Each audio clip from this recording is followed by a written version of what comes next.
आज के इस वीडियो के अंदर हम लोग एक प्रोजेक्ट बनाने वाले हैं, ट्यूमर क्लासिफिकेशन का प्रोजेक्ट। पिछली वीडियो में मैंने आपको CNN वगैरह के बारे में बताया था। आई होप आपने वो वीडियो चेकआउट किया होगा। वैसे मैं ये बता दूं कि ये मेरे डीप लर्निंग के कोर्स का हिस्सा है और make sure you first watch the machine learning course and then approach towards this course. So मेरे मशीन लर्निंग कोर्स और डीप लर्निंग कोर्स दोनों के free links with source code and data sets, full चीज़ description में पूरी चीज़ दी हुई है, आप जाओ उसको एक्सेस कर लेना। तो आज का हमारा प्रोजेक्ट है ट्यूमर क्लासिफिकेशन। आई होप आप लोग जानते हो कि ट्यूमर क्या है। नहीं जानते तो एक शॉर्ट इंट्रो दे दूं। ट्यूमर बेसिकली एक ब्रेन की इमेज, एक ब्रेन जिसमें एक ट्यूमर फैल रहा हो, यानी एक तरह की ब्रेन की बीमारी, आप ये समझ सकते हो। तो मेरे पास ब्रेन की MRI की कुछ इमेजेस हैं, कई सारी इमेजेस हैं, ठीक है, जिसमें मैंने फोल्डर्स क्रिएट किए हुए हैं। मतलब इसमें नहीं है ब्रेन ट्यूमर। बहुत सारे इमेजेस हैं जिसमें ऐसे इमेजेस हैं जिसमें ब्रेन ट्यूमर है, और ये चीज़ पूरी आपको प्रोवाइड करवा दी जाएगी डेटा सेट। और क्योंकि ये डेटा सेट काफ़ी हैवी था actually, 41.1 MB, 8.67 MB input output, तो ये कुछ ज़्यादा ही हैवी था, इसलिए मैंने इसको कैगल के ही नोटबुक में खोल लिया इस प्रोजेक्ट को और स्टार्ट कर दिया बनाना। तो basically guys we are going to do a tumour classification. और एक और बात, आपको एक इंटरेस्टिंग चीज़ जल्दी से मैं आपको एंड में बताऊंगा। सबसे पहले डिपेंडेंसीज को इंपोर्ट करने के लिए इंपोर्ट OS, इसलिए ताकि हम लोग डेटा को प्रोसेस कर सकें, इमेज को प्रोसेस कर सकें। केरास ज़रूरी है, वरना आप करोगे नहीं। केरास या टेंसरफ्लो तो होना ही होना था। तो केरास के मॉडल्स क्लास में से मैंने सीक्वेंशियल फंक्शन को इंपोर्ट किया है। फिर लेयर्स में से मैंने कॉन्वोल्यूशनल 2D क्या है ये आपको पता है होगा ही, क्योंकि पूलिंग आपने पढ़ा है, कॉन्वोल्यूशनल लेयर्स पढ़े हैं, flat and dense, drop out तो हम यूज़ करेंगे एक जगह पे, इसलिए है। और बैच नॉर्मलाइजेशन, अगर आपने मेरे मशीन लर्निंग कोर्स को एक्सेस किया तो आपको पता होगा कि बैच नॉर्मलाइजेशन क्या होता है। फिर पिलो लाइब्रेरी, बेसिकली उसमें से इमेज इंपोर्ट किया, ये तो ज़रूरी था ही ताकि हम इमेज से खेल कर सकें। ऑब्वियसली अरेज से खेलना है हमें, नमपाई। पैंडास ऑफ कोर्स है। मैटप्लॉटलिब.pyplot, ताकि हम लोग प्लॉट कर सकें अपने इमेज को। और हम ये भी कर सकते हैं कि प्लॉट में को बोल सकते हैं style.use। मेरा मन कर रहा है कि मैं इसे एक बैकग्राउंड दे देता हूँ, तो हाँ अब मेरे को ज़्यादा अच्छा शायद लगेगा आप लोग को भी। फिर इस लाइब्रेरी के बारे में आप अच्छे से जानते हैं अगर आपने इस फंक्शन के बारे में और इस लाइब्रेरी के बारे में अगर आपने मेरे मशीन लर्निंग के कोर्स को देखा है। बेसिकली स्प्लिटिंग करने के लिए डेटा को ट्रेन टेस्ट स्प्लिट में आसान रहता है, उसमें मैंने और अच्छे से समझा है। हाँ, वन हॉट एनकोडर, ये बहुत ही इंपॉर्टेंट है। इससे आप लगभग सारे डेटा प्रोसेसिंग तो नहीं, बल्कि मेरा कहने का मतलब है कि डीप लर्निंग के लगभग सारे प्रोजेक्ट्स आप इस चीज़ से बना सकते हो, इस कॉन्सेप्ट पे, ठीक है। यानी मेरे को और प्रोजेक्ट्स बनवाने की ज़रूरत ही नहीं पड़ेगी अगर आपने इसको अच्छे से समझा। तो बेसिकली अगर मान लो मैं यहाँ पे ब्रेन की MRI इमेजेस को कलेक्ट किया हूँ, आप लोग मान लो कुछ कोविड-19 के लंग्स के इमेजेस को इकट्ठा करके ऐसे ही येस नो या फिर किसी दूसरे फोल्डर्स में डालकर फिर इसी तरीके से डेटा प्रोसेस करके एक प्रोजेक्ट बना सकते हो। इमेज क्लासिफिकेशन के लिए भी आप कई सारे क्लासेस बनाओगे, ऑफ कोर्स ही बात है। आप एरोप्लेन के बनाओगे, आप कार के बनाओगे। मान लो आप 25 क्लासेस बनाते हो, तो 25 क्लासेस यानी 25 फोल्डर्स, और इस हर फोल्डर के अंदर कई सारे इमेजेस होने वाले हैं। तो आप इस डेटा को कलेक्ट करते हो और उसके बाद आप इस वन हॉट एनकोडर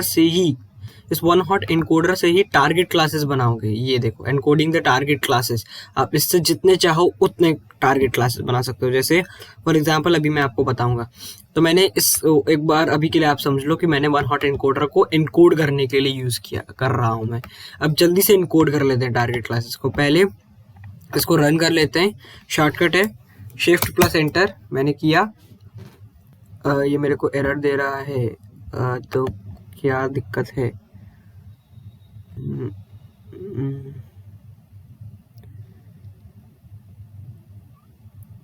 अच्छा ओके। तो style.use डार्क बैकग्राउंड शायद इम्पोर्टेड नहीं है, तो इसको छोड़ देते हैं। Now let's see. तो तब तक ये रन हो रहा है, आई होप ये रन हो जाएगा। तो इंटरप्रेटर इसमें भी होता है जैसे जुपिटर नोटबुक में होता था। तो अब यहाँ पे मैं देखो ये रन हो गया है, कोई एरर नहीं है, ठीक है। अब मैंने इस एनकोडर नाम का वेरिएबल बनाया और इस वन हॉट एनकोडर फंक्शन को इसके अंदर स्टोर कर दिया।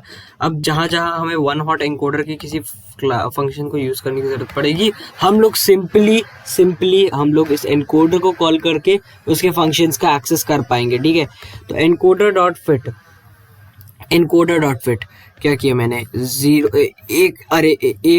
एक अरे पास किया 0 और एक अरे पास किया 1, ठीक है। और यहाँ पे मैं बता भी रहा हूँ कि 0 मेरा ट्यूमर है और 1 मेरा नॉर्मल है, यानी मैंने आप और भी आप इससे वो बना सकते हो, और भी क्या ऐसे ही टारगेट क्लासेस बना सकते हो। देखो जैसे मैंने नो यस का फोल्डर को नो को दे दिया 1 और इसको दे दिया 0, आप 1 2 करके कितने भी क्लासेस बना ही सकते हो, ठीक है।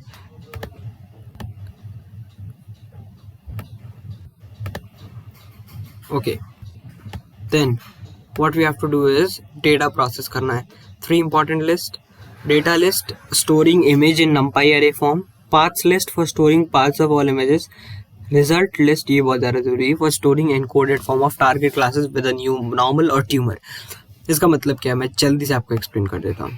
सबसे पहली बात, ओके हाँ, डेटा लिस्ट मैंने सबके लिए एक लिस्ट बना दी है, पाथ्स के लिए, रिजल्ट के लिए, जैसा कि मैंने ऊपर समझाया।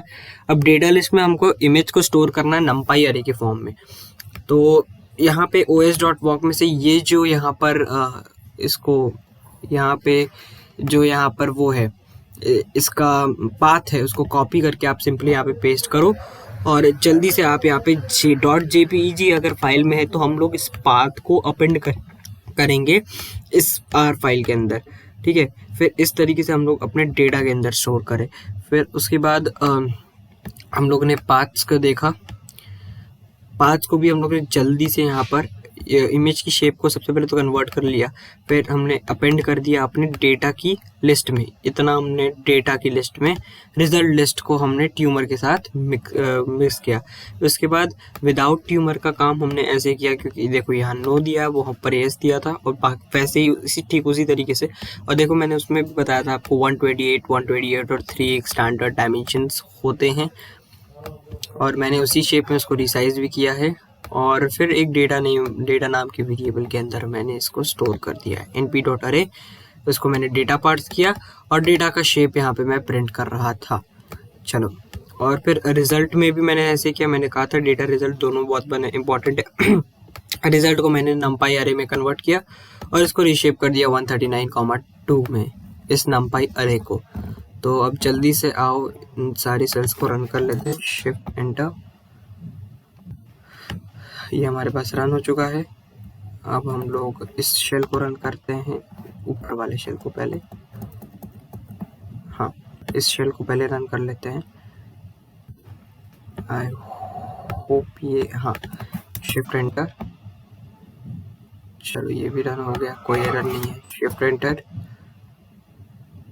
ओके, यहाँ पे numpy array में कन्वर्ट हो रहा है हमारा डेटा। देखो 139, 128, 3 समझे। तो यहाँ पे मेरे को 139 मिला है इसका पैरामीटर, तो इसीलिए मैंने यहाँ पे 139 सेट किया और 2 उसमें मेरे को डिवाइड करना था, ऑफ कोर्स रिजल्ट को रीशेप किया मैंने इसलिए, ठीक है। तो वेट करते हैं तब तक जब तक ये होता है। अब इसके बाद ये तो आपको पता ही है कि हमने एक स्प्लिट कैसे करना है हम लोगों को। सिंपली अगर आपने मेरे मशीन लर्निंग के कोर्स को एक्सेस किया है तो X train, X test, Y train, Y test सबको मैंने ट्रेन टेस्ट स्प्लिट किया। डेटा हमारे पास है, रिजल्ट हमारे पास है, टेस्ट साइज हमारे पास है। शफल हमने बोला हाँ शफल भी कर दो, रैंडम स्टेट जिस स्टेट से वो करेगा वो है 0। फिर अब ये चीज़ अगर आप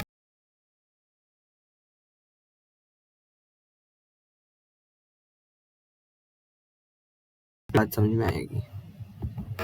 चलो मॉडल बिल्डिंग पे फोकस करते हैं। अब देखो मॉडल बिल्डिंग में बैच नॉर्मलाइजेशन हम टेक्निक यूज़ करेंगे कि वो मिनी बैच के लिए लेयर को ट्रेन करे, क्योंकि इसमें कई सारे इमेजेस हैं, तो एक छोटे से बैच के लिए वो ट्रेन करेगा और ये हमारे ट्रेनिंग इपॉड्स को रिड्यूस करने में हेल्प करेगा। मैंने ये बात लिखी भी है. This has the effect of stabilising the learning process and dramatically reducing the number of training epochs required to train deep neural networks actually. तो अब मैंने मॉडल वेरिएबल में डाला सीक्वेंशियल को, क्योंकि सीक्वेंशियल हमारी सब चीज़ को स्टोर करके रखता है. फिर मैंने यहाँ पे लेयर्स ऐड किए, कॉन्वोल्यूशनल 2D 32 ऐड किया. मैंने कर्नल साइज को डिफाइन किया, कर्नल यानी वो mirror size of course. Input shape मैंने पैडिंग ऊपर मैंने इस साइज को दे दिया था उसको. एक्टिवेशन फंक्शन लगाया, पैडिंग मैंने दिया उसको. ये काम मैंने इसको फिर पूलिंग के लिए भेजा, ड्रॉप आउट किया फिर उसको. जैसा कि हम लोग बताया था मैंने कि दो बार हम लोग ये काम करते हैं. तो यहाँ पे मैंने फिर से 2 बार ये काम किया ही है. देखो मैंने 2 बार ये काम किया, ठीक है. उसके बाद मैंने इसको फ्लैटन कर दिया और उसके बाद डेंस लेयर से पास करवा के फिर एक एक्टिवेशन 2 एक्टिवेशन फंक्शन से मैंने ले गया इसको.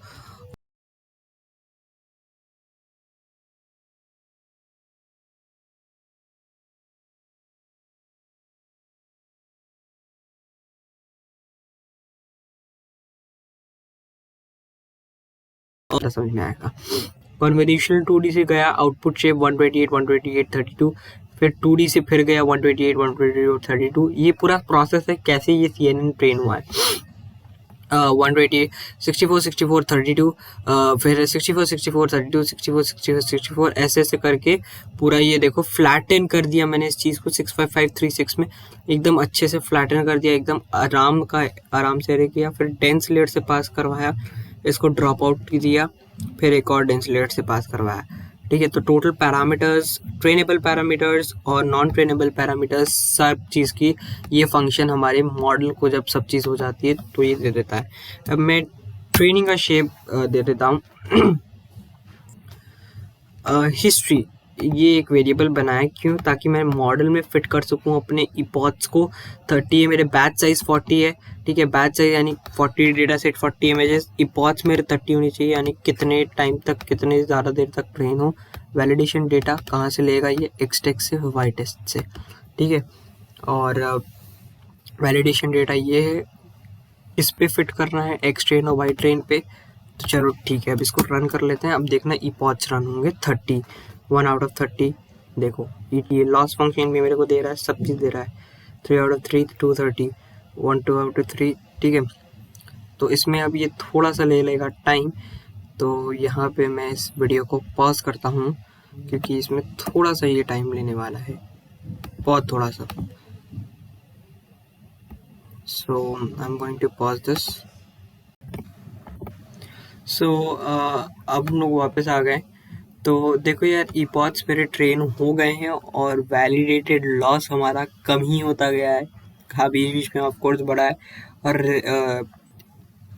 लास्ट में 3.9300 दिख रहा है. तो that's absolutely no problem, there is no problem at all. So अब इसके अंदर आते हैं. मैंने नेम्स नाम का फंक्शन डिफाइन किया. आप ऐसा भी फंक्शन डिफाइन कर सकते हो, आपके ऊपर डिपेंडेंट है. पर मैंने एक लॉजिकल वेरिएबल को यूज़ करते हुए, एक लॉजिकल फंक्शन को यूज़ करते हुए मैंने ये काम किया, ठीक है. तो मैंने ये बोला कि अगर मेरा नंबर, यानी वो ऊपर मैंने इंकोड किया था ना, इक्वल टू 0 हो तो रिटर्न करना ये ट्यूमर है, वरना एल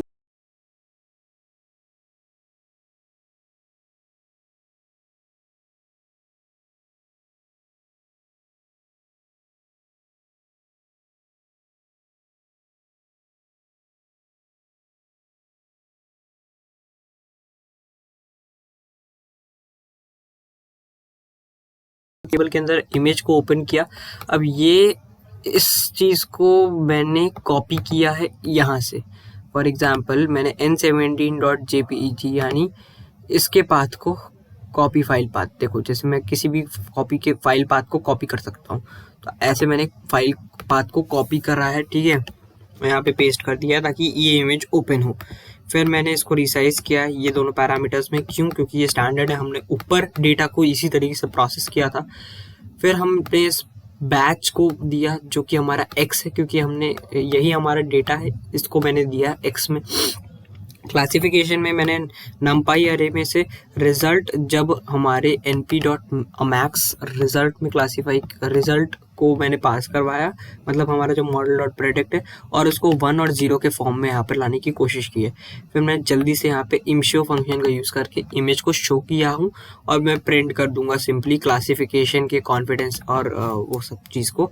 ये लास्ट वाला स्टेटमेंट ज़रूरी नहीं है, लेकिन आप इसका रिजल्ट देख लो। 100% confidence, it's not a tumour, क्योंकि हमें वैसे भी पता था नो से नो वाले फोल्डर में, तो पर ये इसको नहीं पता था, ठीक है। तो बेसिकली तो इस चीज़ को अगर मैं हटा भी दूं तो बेसिकली आपको ये सिंपली ये दे देगा कि ये भैया नॉट अ ट्यूमर है, इसलिए इसको देना ज़रूरी था, ये no it's not a tumour ज़रूरी था, ठीक है। तो ये बता देगा 100% कॉन्फिडेंस है आपका। बेसिकली ये बेसिकली 10 हमसे ये लेता है 0, अगर ये 0 आता है तब 101 होके ये आ जाता है, ठीक है। तो